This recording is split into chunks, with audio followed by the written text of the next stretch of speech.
नमस्कार। यो जलजला जाने तिजीबाङको बाटो, यो थबाङको पुल तर्नुभन्दा अगावै दाहिने साइडतिरबाट जाने बाटो हो। यहाँ एउटा झुलङ्गे पुल छ, तल सानो गाउँ छ। त्यो गाउँमा बाइक राखेर यो झुलङ्गे पुल पार गरेर हामी तिजीबाङको पदयात्रा, जलजला पदयात्रा तय गर्दैछौँ। मसँग मेरो साथी नवीन ओली हुनुहुन्छ। उहाँ पहिले रोल्पा नै घर र अहिले दाङको नारायणपुरमा बसोबास गर्नुहुन्छ। उहाँको वेट अलि धेरै छ, तर पनि हिम्मत गरेर अगाडि बढ्दै हुनुहुन्छ तिजीबाङको बाटो। म योभन्दा पहिले उता गोबाङ, फुन्टीबाङ हुँदै तल्लो बाटो, यो खोलाको बाटो पहिले नै आइसकेको थिएँ र आज मैले मेरो साथीलाई यो तिजीबाङको बाटो लाँदैछु। फुन्टीबाङबाट आउने बाटो यही हो। हामी यो झुलङ्गे पुल क्रस गरेर तिरपालले बारेर त्यहाँ जलजलाको बाट फर्किने, पूजा पाठ गरेर फर्किने तीर्थालु, भक्तजन र पर्यटकलाई नास्ता खुवाउन यो सानो झुपडी बनाएर यहाँको दिदीहरूले पसल गर्नुभएको रहेछ। यो ठाउँमा मैले केही सोधेँ, खानेकुराहरू के छ भनेर, र फर्किने क्रममा खाने बाचा गरेँ र हामी लाग्यौँ जलजलाको यात्रातर्फ।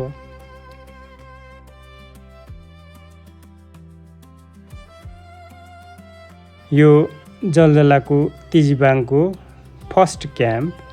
यहाँबाट माथि गइसकेपछि भेडी खर्क भन्ने ठाउँ आउँछ, जहाँ 2 विश्राम हुन्छ। हामी तिजीबाङबाट उकालो लागिसकेका छौँ। तिजीबाङमा चिसो कलकल पानी खाएर पिएर हामी उकालो लाग्यौँ तिजीबाङबाट। नवीन अहिलेसम्म थाकेको छैन, किनकि एनर्जी छ अझै उससँग। भर्खरै मात्र पैदल यात्रा गरेको हुनाले ऊ एकदमै जोसिलो तरिकाले अगाडि बढिरहेको छ। अब जेठ पुन्नीको दिन हामी गएको हुनाले माथिबाट भक्तजनहरू अब झर्ने बेला पनि भएको छ। हामी चाहिँ दर्शन र त्यहाँ मात्र जलजला हेर्न पर्यटकको रूपमा गएको हुनाले हामीसँग केही खानेकुराको झोला बाहेक केही पनि छैन। अब चाहिँ माथिल्लो स्टेप जानलाई एकदमै कडा परिश्रम गर्नुपर्छ कि यहाँनिर चाहिँ। त्यही भएर नवीन पुरै उसको पसलको सोफामा बसे जस्तै फिल गरेर, काठको मुढामा बसेर सोफामा बसेको फिल गरेर मजाले रिल्याक्स गरिराख्नु भएको छ। अझै माथिल्लो स्टेपमा जानलाई अझै टाइम लाग्छ। त्यही भएर एकछिन होल्ड गराएँ मैले, किनकि उसको वेट धेरै थियो। फर्स्ट टाइम जाँदै भएको हुनाले प्रेसरमा हिँडाल्यो भने फेरि खुट्टाहरू जाने सम्भावना हुन्छ। त्यसकारण हामी यहाँबाट सोफामा बसेर, काठको सोफामा बसेर फेरि यात्रा गऱ्यौँ। रमणीय जलजला म धेरै पटक गइसकेको छु र त्यहाँ पुग्दा हुने आनन्दको व्याख्या मैले मेरो साथीलाई कहिल्यै पनि गरिनँ, किनकि उसले आफै फिल गरोस्, माथिको पुगेपछि, चुचुरोमा पुगेपछि हुने पाउने आनन्दता आफैले प्राप्त गरोस् भनेर मैले उसलाई जलजलाको बारेमा यस्तो छ, उस्तो छ, त्यस्तो छ, यस्तो हुन्छ मैले कहिल्यै व्याख्या गरिनँ।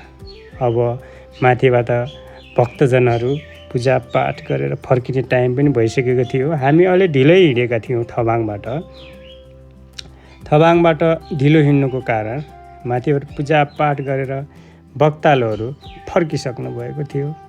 यो दिदी त्यो डोकोमा मजाले केही सामानहरू बोकेर फोन गर्दै तलतिर झरिराख्नु भएको थियो। उहाँसँग एकछिन बोले, कति लाग्छ भनेर सोधिसकेको थियो नवीनले।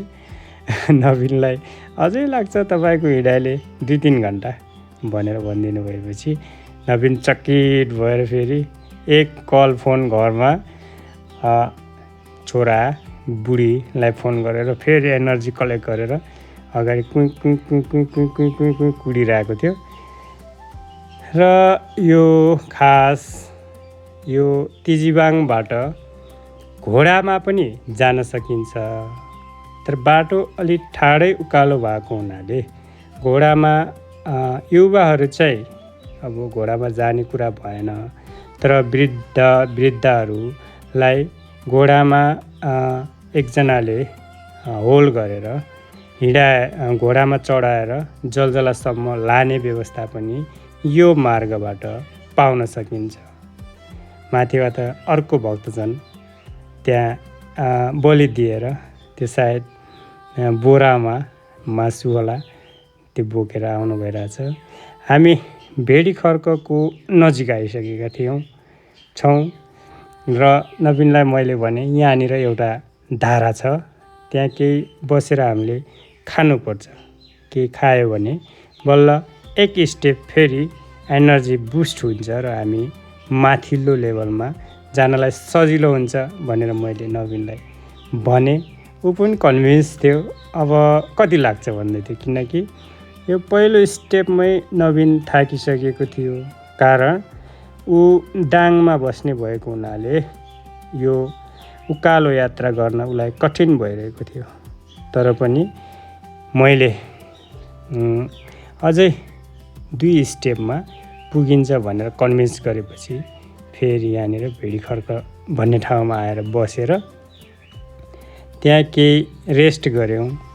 यहाँको हरियाली वातावरण हावापानीसँग आनन्दित छँदै थियो। तर मेरो साथी अलि वेट धेरै भएर है, अरू कारण थिएन, उसको वेट अलि धेरै भएर उसलाई उकालो मास्तिर जानुपर्ने कहिलेकाहीँ तलतिर खिच्थ्यो। त्यो कारण दोष उसको थिएन, ग्रेभिटीको थियो। र माथि यहाँनिर धारामा कलकल कलकल पानी बगिरहेको थियो। यी पानीहरूमा अल्कालाइन तत्त्वहरू पर्याप्त पाइन्छन्। तपाईँ तराईमा बस्नुहुन्छ भने तराईको पानी खाएर आफ्नो जीवन अहिलेसम्म धानिराख्नु भएको छ। तपाईँको करिब जीवनको 25, 30, 40, 50, 55, 60 वर्ष अहिलेसम्म तराईकै पानी खाएर बसिराख्नु भएको छ र पहाडको पानी खानुभएको छैन भने त्यो पानीले कहिलेकाहीँ तपाईँलाई अलिकति असर गरे जस्तो फिल हुन्छ। तर त्यो केही समय मात्रै, 5 मिनट, 10 मिनट, 15 मिनट, 20 मिनट यस्तै मात्रै तपाईँलाई केही अलिकति फरक अनुभूति हुन्छ। तर त्यो पानी खाइसकेपछि फेरि तपाईँ एनर्जेटिक एकदमै त्यहाँको चिसो पानीले तपाईँलाई आफ्नो शरीरमा एनर्जी भरेको जस्तो फिलिङ गर्नुहुन्छ। र फेरि अब अल्कालाइन तत्त्व पाइने हुनाले यो ठाउँको पानीमा भरपुर मात्रामा मिनरल्सहरू पाउने भएको हुनाले तपाईँले जो तपाईँको शरीरमा पाउने एनर्जी छ त्यो पाउन सक्नुहुन्छ र तपाईँलाई फेरि एनर्जी भरेर यहाँबाट माथि उकालो चढ्नलाई मद्दत गर्दछ। हामीले यहाँ केही ब्रेकफास्ट पनि खाएका थियौँ। त्यो खाएर फेरि नवीन पानी पिएर टुई टुई टुई टुई उकालो लाग्दैछ। मेरो साथी यहाँनिर अलिकति भिडियो फास्ट फुड बनाएको थियो, तर ऊ चाहिँ त्यहाँनिर अलिकति एनर्जेटिक पनि भएको थियो त्यो चिसो पानी खाएर। यो जङ्गल, हामीसँग ड्रोन अथवा राम्रो क्यामेराहरू त्यस्तो केही पनि थिएन। मसँग भएको क्यामेरा सामान्य 250D क्यानन, त्यो पनि खासै प्रयोग गर्न नसकेर मैले यो मोबाइल चाहिँ होरिजेन्टल के अरे भर्टिकलमा गरेको थिएँ। यो क्यामेरालाई चाहिँ होरिजेन्टल मा गराएको थिएँ र आज यो युट्युबको प्रयोजनको लागि भनेर मैले त्यो क्यामेरा 250D बाट खिचेको। यहाँ यो तेस्रो स्थान जहाँ नवीन एकछिन रेस्ट गरेर हिँडिसक्यो, त्यो दोस्रो स्थानबाट तेस्रो स्थान आउनलाई नवीनलाई खासै टाइम लागेन, किनकि उसको खुट्टाहरू अब तातो भइसकेको थियो। अब उसको खुट्टा तात्दै जाँदा उसलाई हिँड्नलाई अलि इजी भइराखेको थियो। यहाँ तेस्रो स्थानबाट जलजला पुग्नलाई त्यस्तो ठाडो उकालो छैन, त्यसले गर्दा पनि उसलाई हिँड्न सजिलो भइराखेको थियो। मेरो त्यहाँनिर क्यामेरा सेटिङ नमिलेर अलि ब्लर भइरहेको थियो। हामी आएको त्यो ठाउँ यो जुलङ्गे पुल, यहाँबाट माथि आउन हामीलाई करिब 2-2.5 घन्टा लाग्यो। हिँड्नै सक्ने मान्छेहरूलाई 1.5 घन्टामै आउँछ यो ठाउँ। माथिबाट दर्शालु भक्तजनहरू फर्किराख्नु भएको थियो। सबैजना पहिलो दिन त्यहाँ बास जाने हुन्छ, त्यो पुण्यको दिनभन्दा पहिलो दिन बास जान्छन् र फर्स्टमै जसको पालो आउँछ उसले भेडा बलि दिएर अथवा पूजापाठ गरेर तुरुन्तै नै त्यसको भेडाको आन्द्रा भुनी अथवा रौहरू दडालेर त्यो बनाउने मात्रै टाइम त्यहाँ खर्च गर्छ, त्यसपछि बोकेर हिँडिहाल्छ मानिसहरू।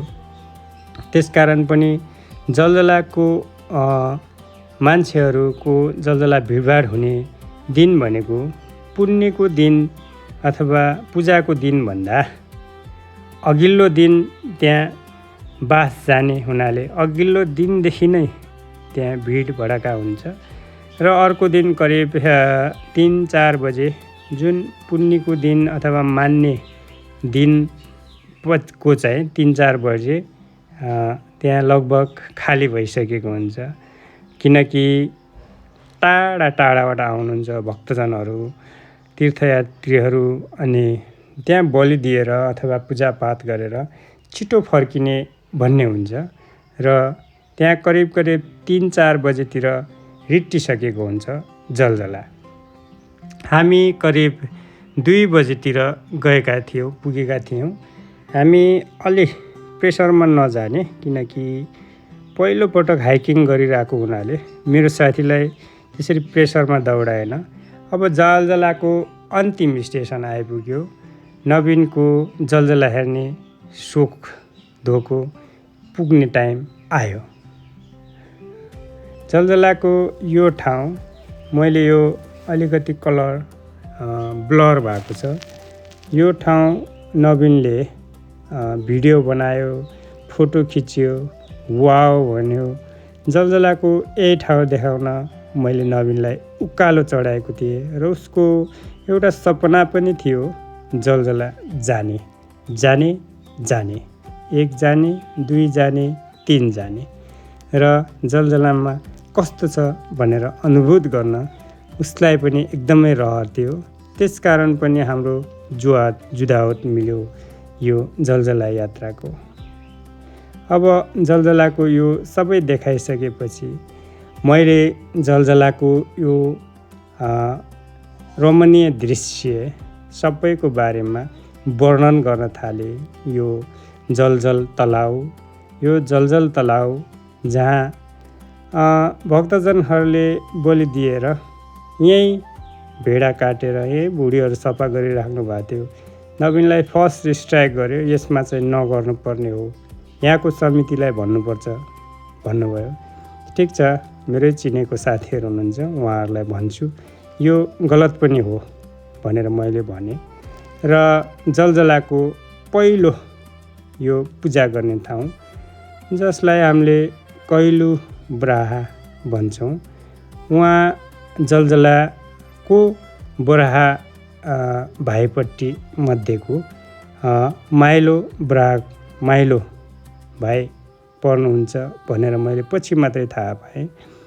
नवीनले यहाँ आफ्नो भक्तिभाव अनुसार पूजापाठ धूप सबै चढाएर फेरि अर्को बराथान सतदेव, खास यो अपभ्रंश भएको रहेछ, यो सतदेव होइन सहदेव रहेछ, यो जेठो बराहा हुनुहुँदो रहेछ। त्यहाँबाट हामी तल धर्मशाला भएको स्थानमा पुग्यौँ।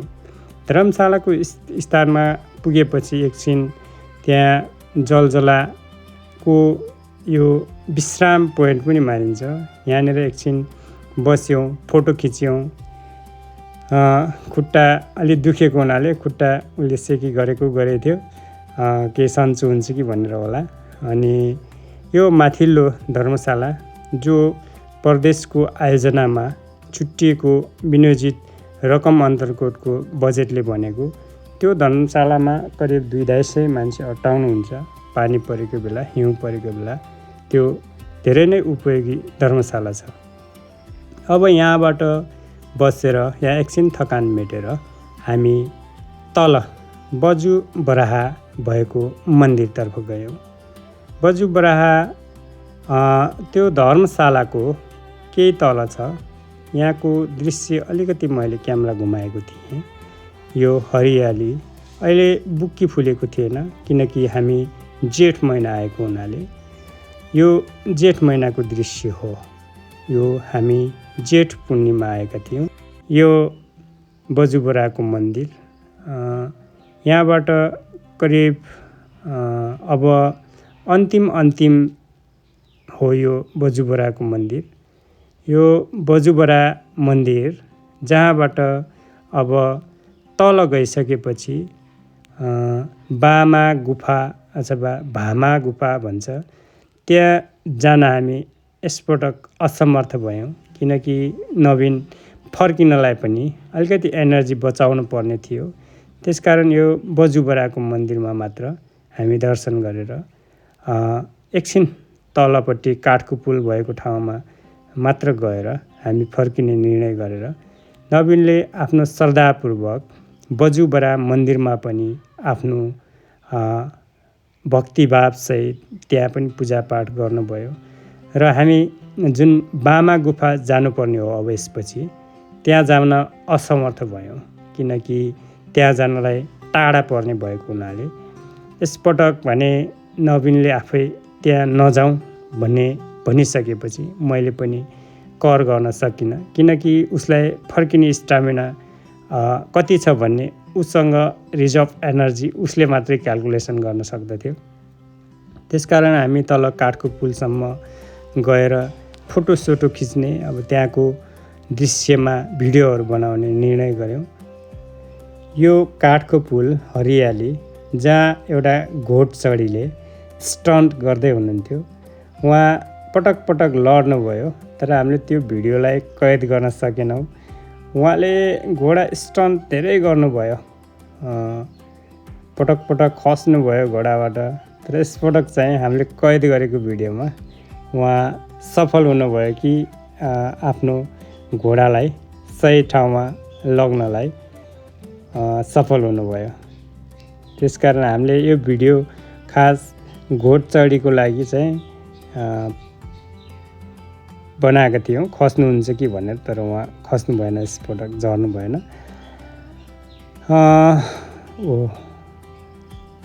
उहाँले त्यो घोडालाई यति धेरै पटक पल्टिनु भयो कि आफू पनि, तर हामीले त्यो भिडियो कैद गर्न सकेनौँ। लास्टमा एउटा सानो भिडियो चाहिँ कैद गरेको थियौँ।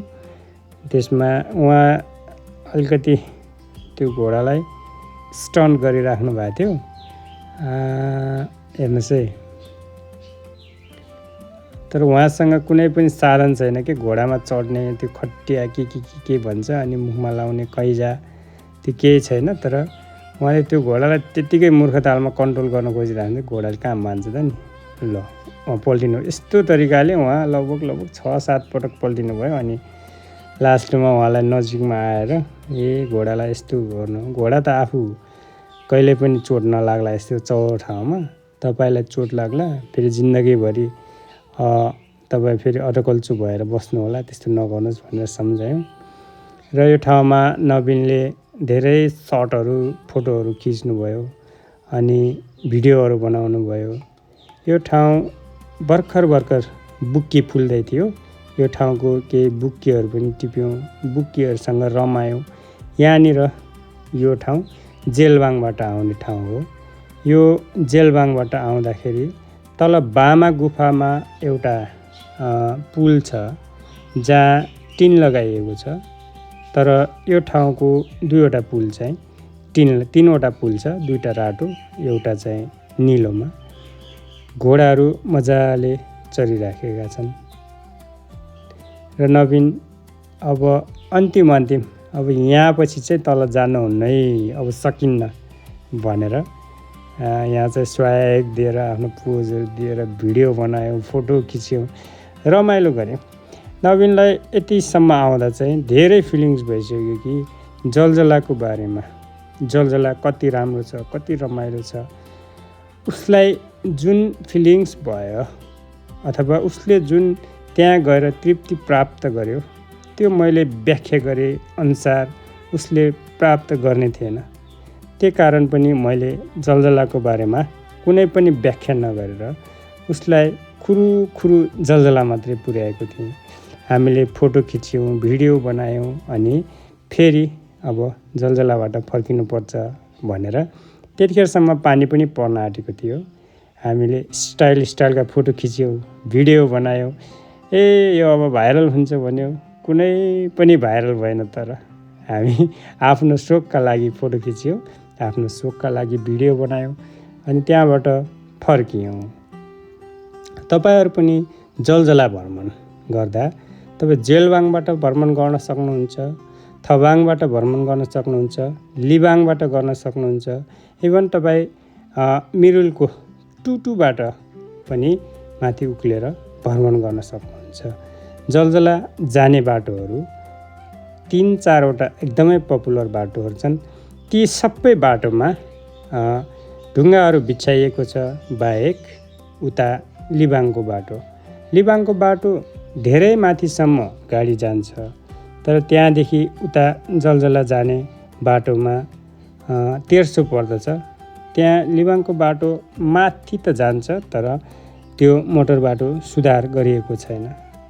अहिले हामीले पछिल्लो चरणमा एउटा अभियान चलाएका थियौँ। जलजलासम्म थबाङको सलाबदेखि लुङतुङस्यु पोसम्म स्तर उन्नति सहितको पिचको माग राखेर जुन मैले मौन यात्रा गरेको थिएँ, त्यो बाटोमा अहिले 60 लाख बराबरको स्तर उन्नतिको बजेट प्रदेशबाट परेको छ। त्यसको सही कार्यान्वयन भयो भने जलजला पुग्नलाई हामीलाई कम्तीमा मात्र एकदमै दुःख पाएँ भने 1.5 घन्टा मात्रै हिँड्नु पर्दछ। त्यो ठाउँ जलजला पुग्ने सबभन्दा नजिकको मार्ग हो। त्यो मार्ग छिटै स्तर उन्नति होस्, पिच होस्, मेरो शुभकामना। जलजला पटक पटक भ्रमण गरौँ। धन्यवाद, नमस्कार।